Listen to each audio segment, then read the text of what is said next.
What's going on, everybody? This is Over the Ropes. I'm Tyler, and you got just me today.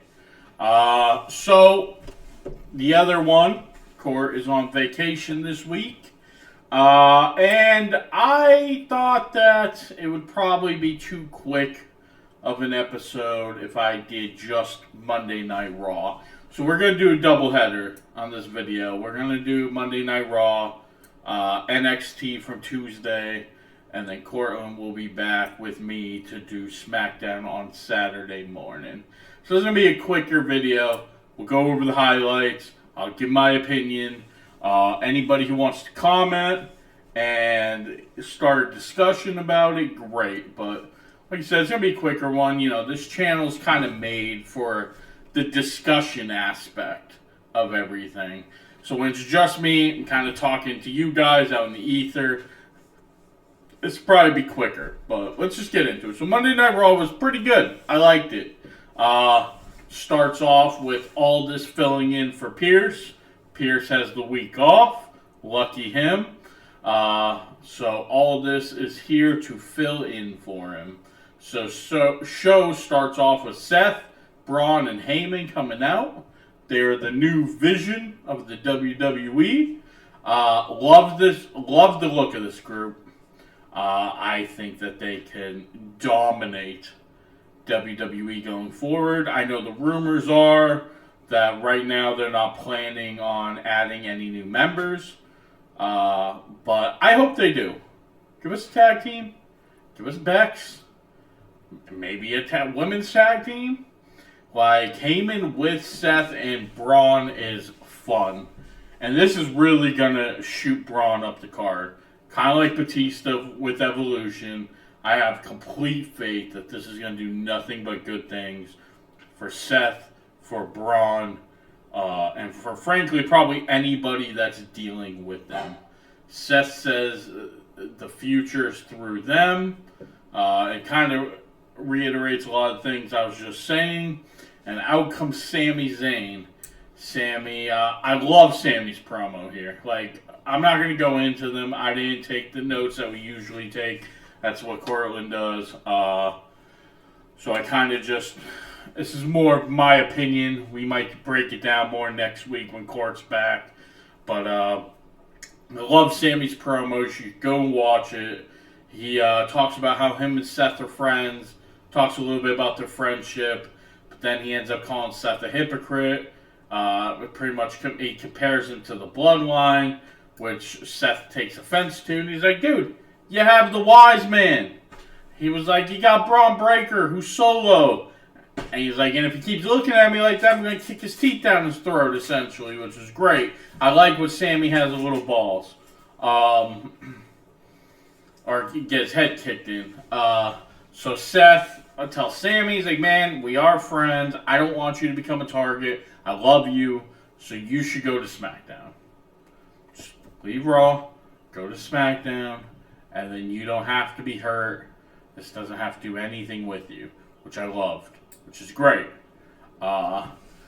So Sami leaves with a lot to think about. Then we get the first match, Rhea versus Roxanne Perez. Solid match. I first off love these 4K entrances. They did it for Rhea's entrance, and they look so damn good.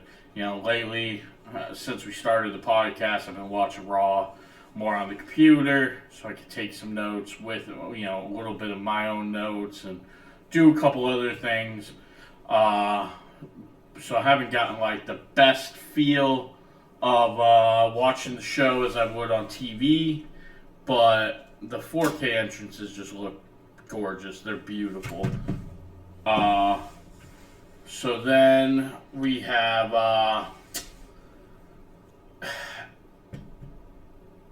during the match, Julia comes out. She kind of distracts Rhea a little bit. Cortland and I talked about this a couple of times. And I always kept saying I wonder how Roxanne would look wrestling on the main roster. Because all the girls are just so much bigger than her.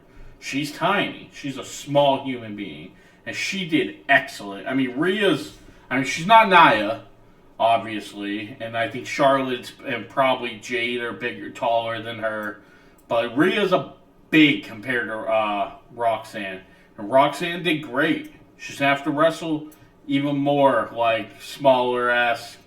Being a heel right now is good for her, so she can be more Weasley and slimy, kind of like she was in this match. But I like what Roxanne did in the match with Rhea. So Julia comes out. She tries to distract Rhea.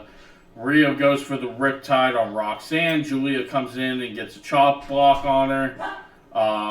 And then both of them jump Rhea out until Io comes running out to help Rhea. My one nitpick with this match is this is the exact thing that people have been bitching and complaining when it comes to Rhea. She got jumped by two girls and somehow she still looks like Superman. Like, we need to stop this. Rhea, Bianca, Triple H just kind of had this tendency of making too many people look too strong against people they probably shouldn't. This is another time we got one of those. So then after that, we go to Judgment Day Clubhouse. Finn shows up. Everybody's so happy that JD's returned. And Finn's like, "Hey man, like, why didn't you tell me you were coming back?" And JD says, "Man, I told Dom. I thought you guys talked about it. Like, that's my bad. Like, And then Liv comes up. She asks what's going on, and Finn says, "Oh, we're just catching up and whatnot."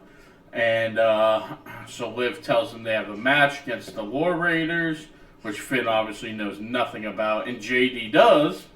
So Finn's like, "All right, whatever." So Finn leaves, and JD's like, "Liv, why didn't you tell Finn? Like, what's going on, dude?" So clearly JD is not on the same page with the rest of Judgment Day, but he's also not on the same page with Finn. So we'll see where that ends up going. Logan comes out to the ring next. Logan says he's done everything there is to do in WWE already, except for win a world title. And he calls out, "Yeet!" Jey Uso. Jey comes out, says, "This fool thinks I'm going to lose my title to a YouTuber?" And boy, Logan's face told all. Logan did not like being called a YouTuber.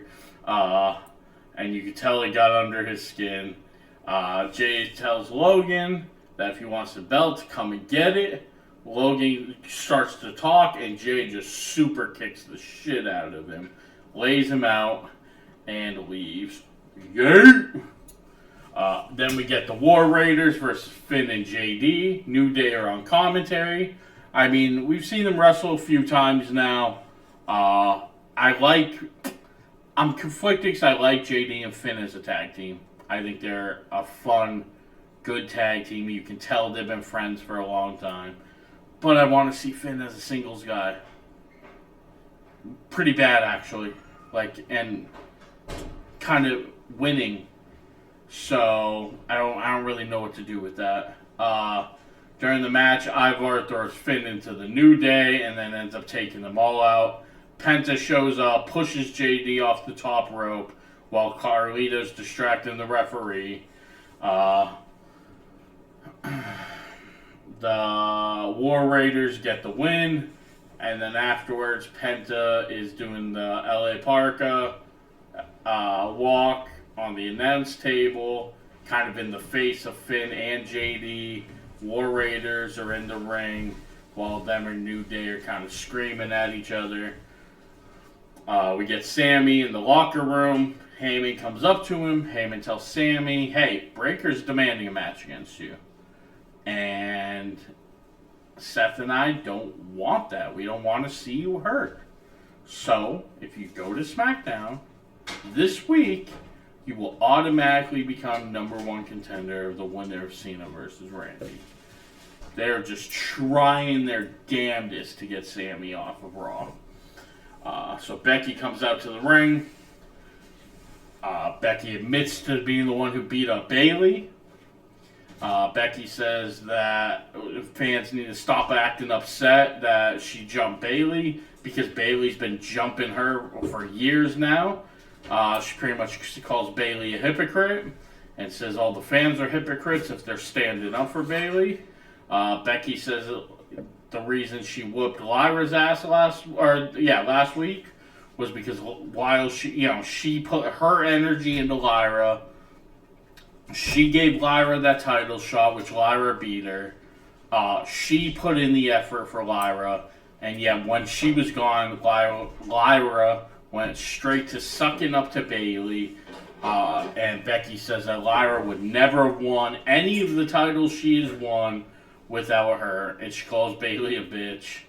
Lyra comes out, says all the women in the locker room warned her about Becky. And Bayley was the first one. Warned her that Becky would throw her in the way if it meant getting Becky propped up. Lyra said that she didn't buy any of it, and she was stupid. She wanted to be Irish Tag Team Champions, but now she knows who Becky is, and she gets in the ring, and Becky instantly gets out. Becky does not want any of Lyra.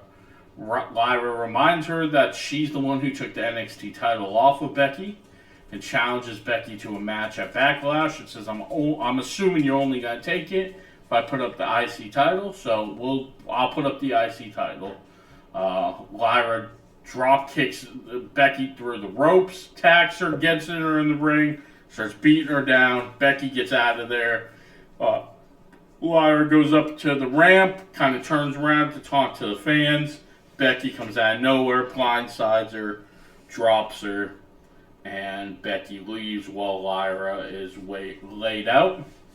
Then we got all this talking to Penta. He tells Penta, hey man, I'm not going to suspend you, I'm not going to fine you, but I am giving you warning, we can't be doing that. Penta thanks him, and Aldis tells him next week it'll be Penta versus JD, which Penta's stoked about.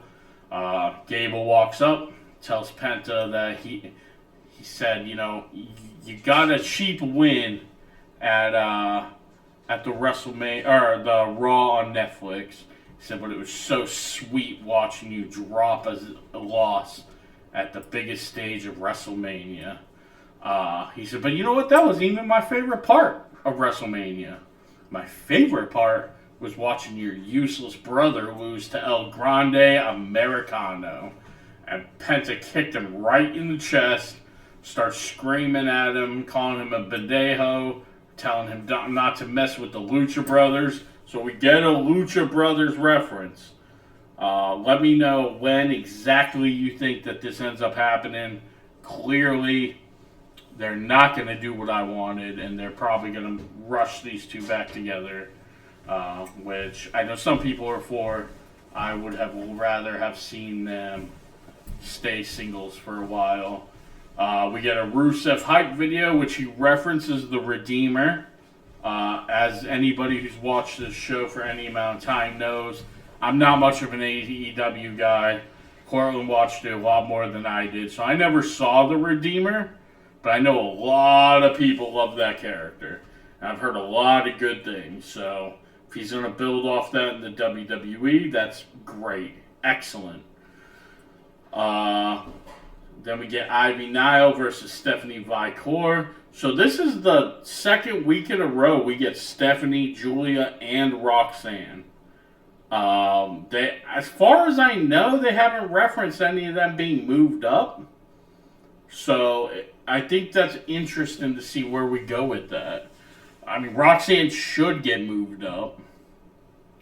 Julia and Stephanie, I'd be a little surprised. This is pretty quick for both of them.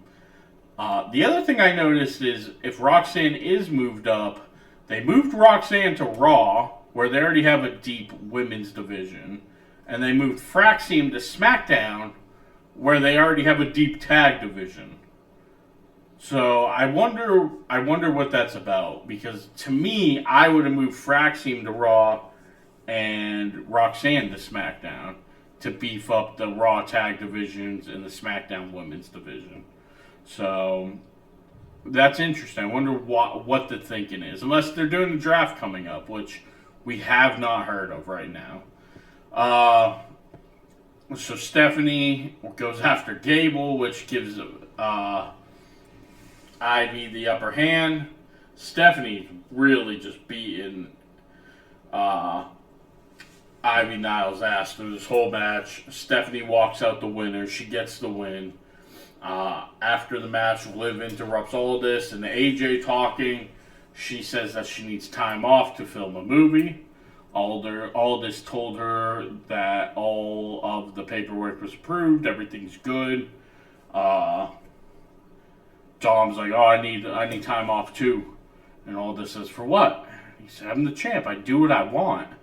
And Aldis says, that's not how that works. So Dom and AJ kind of get into it. Judgment Day leave, and AJ tells Aldis, he said, I have an idea. And Aldis says, me too. So what movie?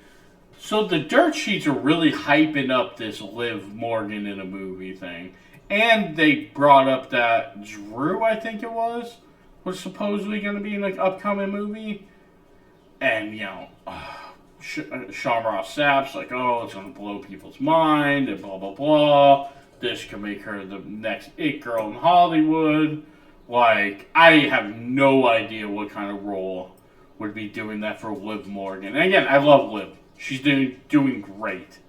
But, like, even The Rock with the Scorpion King, that didn't bring him up to nothing. He did Be Cool, Southland Tales, some terrible movies after that. Cena did so many WWE films. Batista was in so many B and C rated movies. Like, I get it. They're trying to hype up, I don't know, hoping they got it first or whatever. But I just don't see any role doing what they are trying to make it seem like is going to happen. So Sammy's backstage. Cross comes up to him, tells Sammy he has a big decision tonight, and he hopes he makes the right one. Then we get Michael Cole and Pat McAfee talking about the situation with Gunther last week. Pat McAfee says he needs to address it, gets the mic, cuts a great promo. I'm not going to name any wrestlers, but boy, are there some wrestlers who need to really think long and hard about their promo skills after Pat effing McAfee put on a promo like he did. Pat calls Gunther an Australian asshole, and all of this comes out and makes Pat McAfee versus Gunther at Backlash. I love the idea of the match. I think this is good for Gunther. I think Pat can put on a really good... I mean, it's been a while, but the matches Pat's been in have been good. This will be good for Gunther, I think. I know some people are going to hate it, but I think this is good for Gunther. I wish this was the Corey Graves spot, though. I'd much rather have Graves be here than Pat McAfee. So that's kind of my one nitpick, is like, if Graves has any interest of getting back in the ring, this should have been Corey Graves. Because Corey Graves versus Gunther, hell yes. So Jay comes up to Sammy backstage, tells him, hey man, make the best choice for you. That's all you can do, just make the best choice for you. So Sammy says he will, walks off. Jay turns right around into a right hand from Logan. Logan knocks him the hell out and says, that's karma. Yeet. And walks off. So then we get Seth Rollins and Sami Zayn. So Seth comes out, calls out Sammy. Sammy comes out. Seth says it hurts that Sammy doesn't believe in him the way that he believes in Jay. Talks about how Sammy came out with Jay, how he congratulated him, how their friendship has been, and compares it to how he feels Sammy's treated him. Sammy says, hey man, I'm sorry if I've hurt your feelings. Like, truly, I really am. I'm sorry if I hurt your feelings. But he says, hey man, we're good friends, but you're using this information against me. You're using the fact that I've never won the world title to manipulate me. And you know me, I don't run away, and I am not running away. So Sammy tells him to go to hell, and he's not going anywhere. So Braun Breaker and Heyman come out, and we get Braun Breaker versus Sami Zayn And Breaker just beats the living hell out of Sammy. Sammy gets a little momentum here and there, but Breaker spears this dude so many damn times. There's a point where Seth starts screaming at him to take the deal. Sammy tells him to go to hell again, and Breaker spears him again. Seth gives Breaker the cutthroat symbol. Sammy's outside the ring with a bunch of agents, and Breaker sprints around the ring, hits him with the super spear. Ref ends up calling for the match. Seth gets in the ring, calms Breaker down, tells Breaker, hey man, hey. He says, if you want to be a top guy, this is your first lesson. He says, there are people who deserve our respect. There's people who deserve our protection. Sammy made his choice. And then Seth runs and stomps Sammy out. And that was Monday Night Raw. I thought it was a decent Raw. It wasn't excellent. It wasn't like great. But it was decent. Like I said, we'll probably talk about some of the stuff, that more of the highlighted stuff when Court's back next week. Kind of get his week-long opinions on some of this stuff. But I want to hear your guys' opinion. You know, I don't think we probably say this enough because, you know, we're so wrapped up in our discussion, what we're talking about. But, man, give us comments. Tell me what you thought of Raw. Tell me what you think of some of these storylines. And we'll respond. We answer back all comments. We'll have it back and forth, man. As long as it's kept respectful and good, I want to know your guys' opinions. The whole point of this show is to get good discussions from fans that want to talk about wrestling. You know, we reference all the time how we have a group chat of buddies, talk about wrestling, go to wrestling shows, and we decided to put this out here, one, to give our wrestling opinions, but two, to, you know, build a community. Maybe you'll meet some new wrestling friends.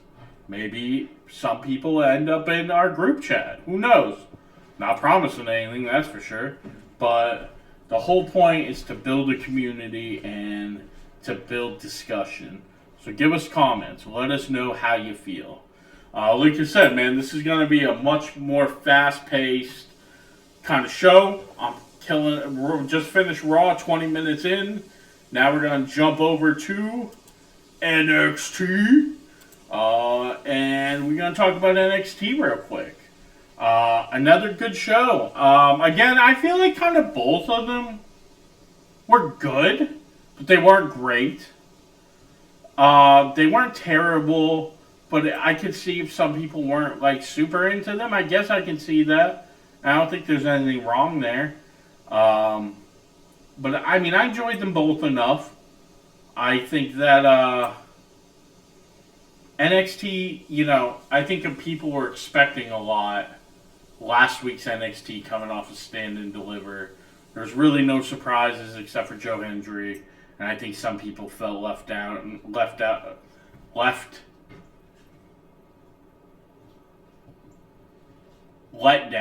There you go, Jesus. But, you know, and so did I. If I'm being honest with you, I was a little like, because we're spoiled.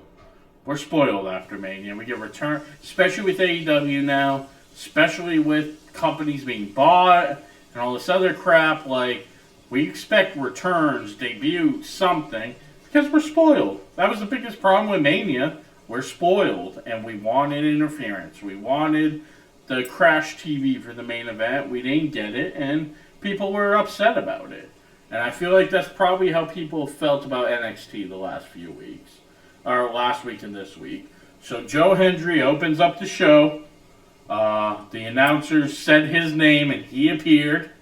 He talks about Trick attacking him at Rebellion. He says Trick is arrogant and needs to blame everyone else for why he's champ instead of taking personal responsibility. Hendry calls out Trick, tells him to get out there. They're going to go face to face, and the Dark State comes out instead. Dark State attack and beat down Joe Hendry, which is interesting. You know, a lot of people were upset with how Hendry was handled at Mania. I didn't watch Rebellion, I'll be honest. I love some TNA, but I don't really pay for pay-per-views unless they are wildly worth it. Hence, part of the reason I don't watch AEW pay-per-views. I would watch every AEW pay-per-view if you could watch it on Max, like you do with WWE pay-per-views with Peacock. But I'm not paying for it. Absolutely not.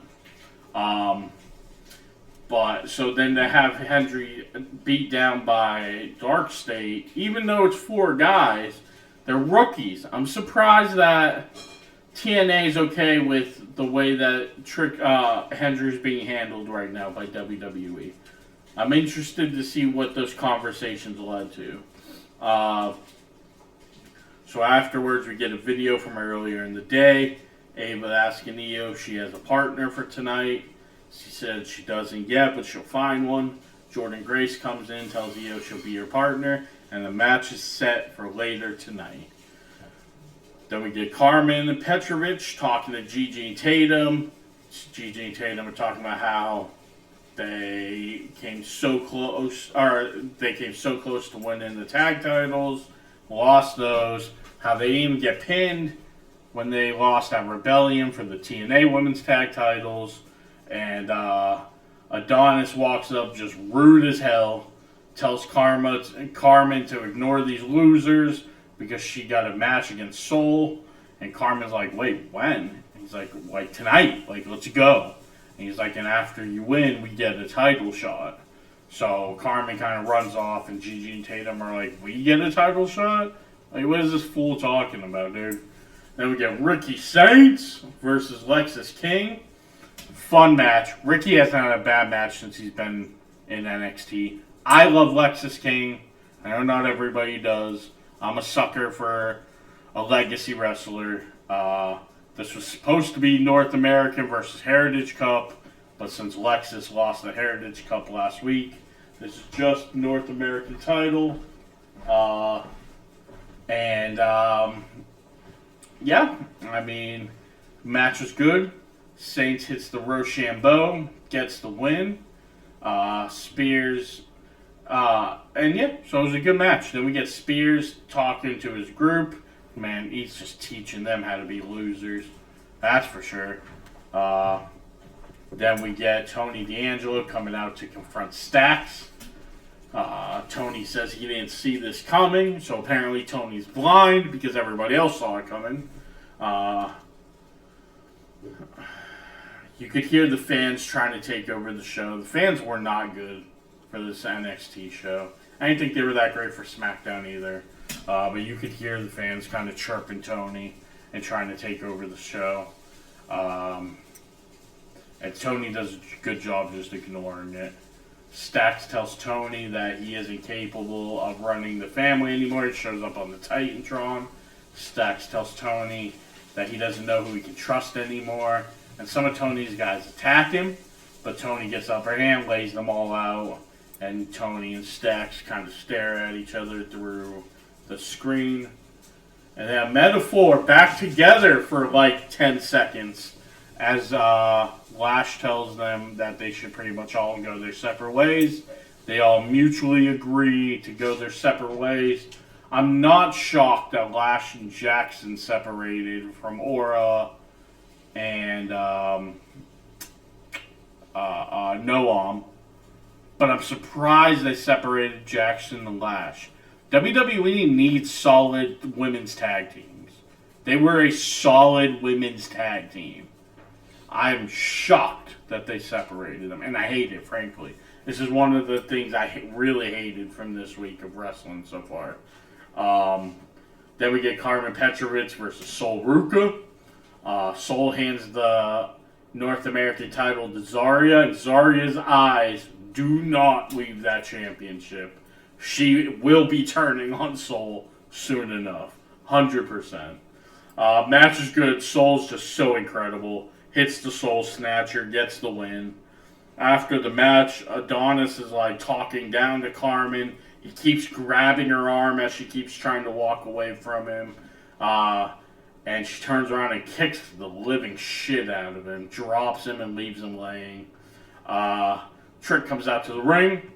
Trick says Hendry's lucky Dark State got to them before Trick did. Trick brags about beating up Joe Hendry at Rebellion, and then talks about the All-American show he's a part of. Good for Trick. That's awesome. Fans start chanting Hollywood Trick. Trick compares himself to The Rock and Cena. Ava comes out, asks him what the hell he's doing. Talks about how he, interfered in the TNA show. He's popping off left and right. Trick says after Sunday, he's bigger than NXT, he's bigger than TNA. Tells Ava he wants his title match. Ava announces next week we have a Battle Royal, and whoever wins will face Oba at Battleground. They should be Trick. They haven't had their one-on-one match. They need their one-on-one match. I don't really know what's taken so long for this. Frankly, I thought putting Javon in the title match as Stand and Deliver was a little early. So hopefully this is Trick. Roxanne and Julia backstage. They talk about teaming and say they're going to be unstoppable together. This is interesting that they went with Roxanne and Julia. Again, they need tag teams. I don't get why they just didn't keep Roxanne and Cora together.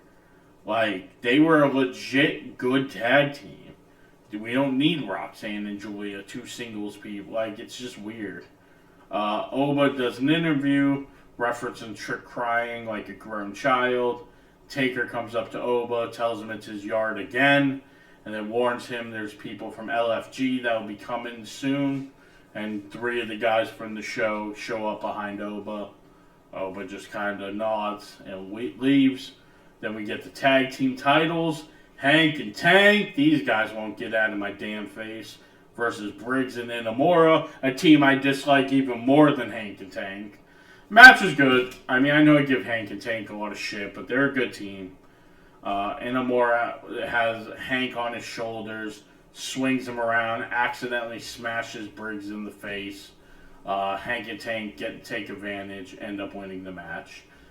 Backstage, Javon tells Bourne that Dempsey's pissed at him. Bourne says, for what, last week? And they're like, yeah, dude. And he's like, whatever, I don't care. And he starts talking about the Battle Royal. And he says he doesn't care if Dempsey's going to be pissed. He's entering it. And Tevon's like, dude, I want to enter. But, I don't want Dempsey mad at us. So then we get Chase U is back together. Hell yeah. Love me some Chase U. So that segment was funny. It was a good little segment to reintroduce Chase U. Then we get Kalani talking smack to Soul. She challenges Soul for the title. She goes to say yes. Zarya steps in and says if anybody wants to wrestle Soul, they have to go through her first. So I'm pretty sure we're going to get Zarya versus Kalani next week. Then Hank and Tank show up to the med bay where Hendry is, and they all agree to take on Dark State next week. So leave Hendry alone, Hank and Tank. I'm not joking. Then we get the main event, Roxanne Perez and Julia versus Io Sky, Jordan Grace. All 4 of these women, incredible. It was great to see Io back in NXT. Fun-ass match. Io ends up hitting the moonsault on Perez. She gets the win. Io and Jordan stand tall. Then Ava's backstage with Stephanie. Stephanie asks her who her opponent is. Her next opponent is. And Ava says it should be one of the girls from the main event. And says that they're going to have a number 1 contenders match to see who gets the next shot. Obviously, I flew past NXT. Thought it was a good show, but again, it's hard to talk about when you're by yourself. So, just, yeah, man. That was Raw. That was NXT. 2 fun enough shows. Raw was definitely better than NXT. But NXT wasn't terrible. Give us a call. Or give us a call. Give us a comment. Like, subscribe. Hit the little notification bell so you know when we post videos. Starting back Saturday, we are back to the normal me and Court. Like I said, we'll hit SmackDown. Then probably next week you'll get a little bit more of discussion about some of the stuff that happened this week. We'll get Cortland's opinion on it. If I see any comments that's worth talking about, I will bring them up on next week's show. So, if you got something to say, you got something to say about anything on Raw, SmackDown, NXT, comment them, and we will talk about them on the show if they're worth talking about. So, that's going to be it for tonight's show. It's a pretty quick one. 35 minutes for 2 shows. And, we will see you Saturday for our SmackDown review. Everyone have a good night. Enjoy your wrestling. And peace.